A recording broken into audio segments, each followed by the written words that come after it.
Ang lulutuin ko ngayon ay steamed spare ribs in black bean sauce. So yun yung ating mga ingredients.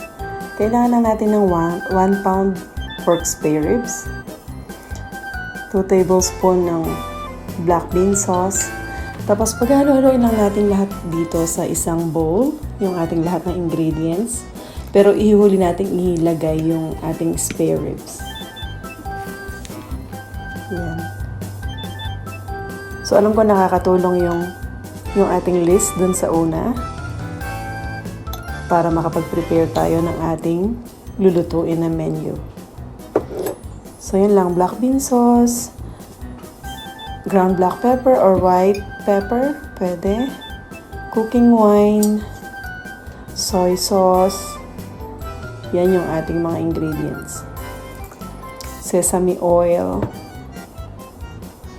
yan, cornstarch, cooking oil, ang gagamitin ko canola oil. So yun nga palang aking sesame oil ay kakaunti lang, pero alam ko lalasa pa rin ito, so kailangan ko nang bumili. Yan. So tiyagain na muna natin yung konting sesame oil. So yun talaga usually, kumbaga, typical na nangyayari sa kusina.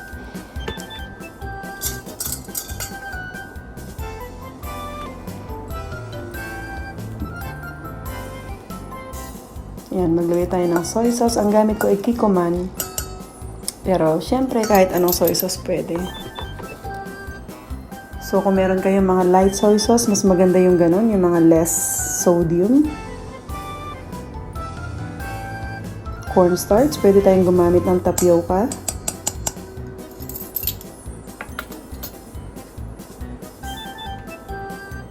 At cooking oil.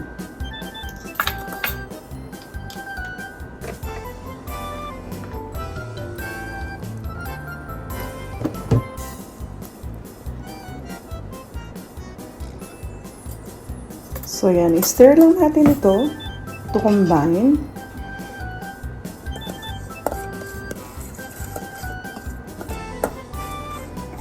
Yan, di ba napakasimple lang ng ating recipe ngayon? Easy to follow recipe lagi yung gusto kong gawin. At isama na natin yung ating spare ribs. So stir lang natin to o mag-add tayo pa ng garlic, minced garlic.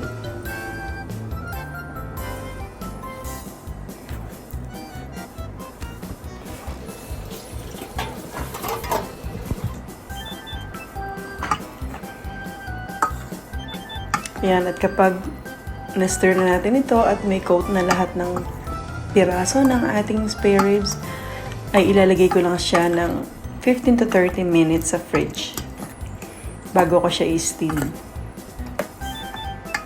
Yan, pero kung marami kayong time, mas matagal na naka-marinate ito ay mas maganda kasi mas magiging malasa siya.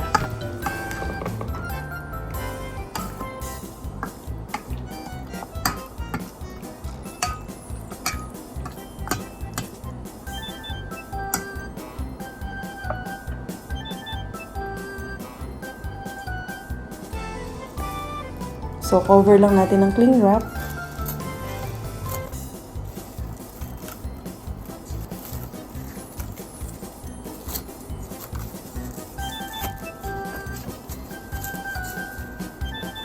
And place in the fridge for 15 to 30 minutes. So, habang naghihintay tayo, magpakulo na tayo ng tubig sa ating steamer. Yan. So, steam natin ito ng 45 minutes to an hour. Depende sa lambot o tigas ng karne. So, yan. At isalin lang natin ito sa isang steaming bowl at ready to steam na to.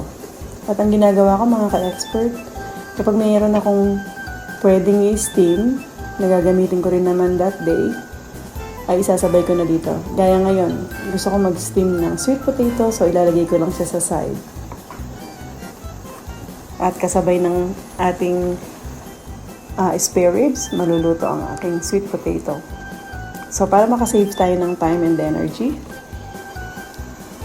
Yan. Tapos, after 45 minutes, yan na ang itsura ng ating steamed spare ribs. So, di ba parang ang sarap-sarap tingnan. Pero syempre, mas masarap ang lasa nito. So, maglalagay na ako ng leeks. At ready to serve na ang ating spare ribs. So, usually, ito yung ino-order ko pag kumakain kami sa mga dim sum, mga restaurants ng Chinese. So, isa ito sa mga ino-order ko. Masarap siya. So, yun mga ka-expert, di ba interesting ang ating recipe for today? At kung hindi pa kayo nakaka-subscribe at bago pa lang kayo sa channel na to, Kusina Expert Channel, subscribe na po kayo at hit nyo lang yung notification bell para lagi kayong updated sa lahat ng videos na aking i-upload. So, enjoy this recipe. Maraming salamat and happy cooking!